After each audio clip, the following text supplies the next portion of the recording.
ఇప్పుడు ఎలాగో నా బ్రతుకు బజార్న పడాల్సిందే. అందుకే ఆ బజారు బ్రతుకు నీతోనే ప్రారంభిస్తాను. ఆ రోజు 500కి ఎవరితోనో పడుకున్నానన్నావు. అది అబద్ధమని నీకు తెలుసు. ఆ అబద్ధాన్ని కోర్టులో నిజం చేశావు.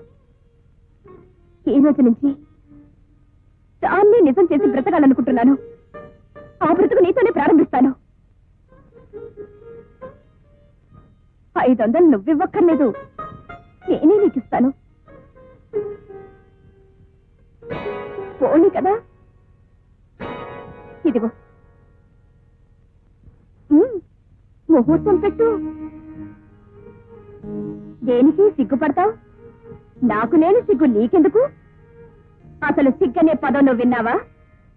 దాని అర్థం ఏమిటో నీకు తెలుసా? కనీసం నీకో చెల్లి కూడా ఉండదు. ఉంటే తెలిసేది సిగ్గేమిటో, దాని అర్థం ఏమిటో.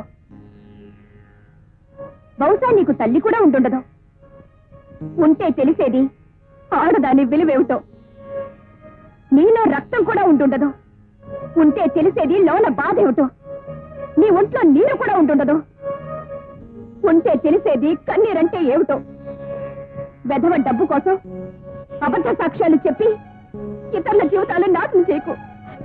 నీకు డబ్బే ప్రధానమైతే అది సంపాదించుకోవడానికి ఎన్నో మార్గాలున్నాయి. కానీ ఈ రకంగా మనుషుల జీవితాలతో ఆడుకోకు.